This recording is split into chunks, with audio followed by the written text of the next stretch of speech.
Hello my fishing friends and welcome back to the channel. It is your trusted angling buddy ready to dive deep into the fascinating world of fish behavior. Today we're dissecting the fishing prospects for Thursday, the 29th of January 2026 across our beloved Great Britain. This day is shaping up to be a true winter test, offering both challenges and unique opportunities for those brave enough to face the cold. While the mercury dips, don't let that fool you. Winter fishing has its own magic, and with the moon nearly full, we might just uncover some hidden gems. Stay tuned, because I'm going to share some actionable tips that could turn a slow day into a memorable catch. First, let's talk tactics for a few of our most resilient winter warriors. For the freshwater enthusiasts, pike are always a prime target in January. These formidable predators are active throughout the colder months, and some of the biggest specimens are often landed at this time of year. You will want to seek them out in larger lakes, reservoirs, and the slower sections of canals.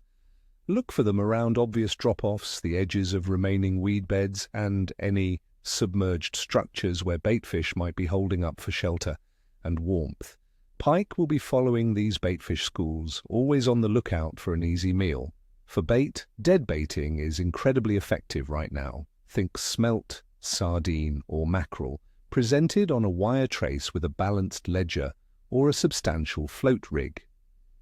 Keep your retrieves slow if you're using lures, opting for large, soft plastics or jerk baits that create a strong profile and disturbance in the cold water. Remember, they're not going to chase far, so presentations must be right in their strike zone. Next up, the feisty perch. These striped bandits are another fantastic species to target during winter, found in most enclosed still waters and canals, and the more placid stretches of larger rivers. Focus your efforts around any kind of structure: bridge pillars, jetties, moored boats, or dense snags. These spots provide both cover and ambush points. My personal go-to for winter perch is drop-shotting with small worm imitations or tiny soft plastic lures worked slowly just off the bottom. Alternatively, small shades jigged gently can be deadly. If natural baits are your preference, live or dead maggots or small lobworms fished on a sensitive float or a light feeder rig will often tempt to bite. Precision and a patient, slow presentation are your best friends here, my friends. Now, for those who love the salty air, cod are very much in season. January is peak time for them, especially along the North Sea coast. They'll be moving closer to shore to feed.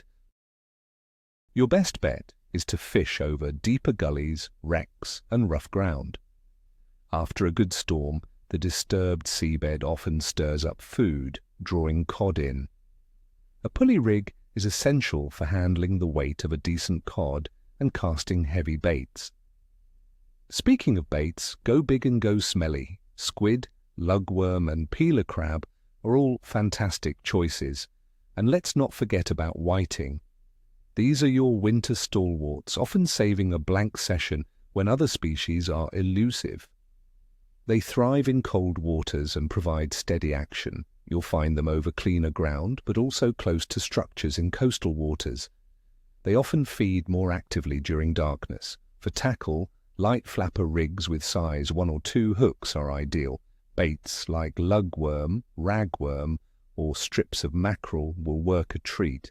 All right, let's break down the conditions for Thursday, the 29th of January 2026. In parts of England, we're looking at air temperatures hovering around 2 to 4 degrees Celsius, or 36 to 39 degrees Fahrenheit. Up in Scotland, expect it to be even colder, dropping to -1 to 1 degree Celsius, or 30 to 34 degrees Fahrenheit. There's a good chance of cloud cover throughout the day, with light rain or even some snow possible, especially at night. We might see around 0.2 centimeters of snow in some areas. Winds will generally be from the south, with a maximum strength of around 5 on the Beaufort scale. Historically, earlier in January, high-pressure systems have kept cold air locked over the UK, suggesting generally stable, albeit cold, atmospheric conditions.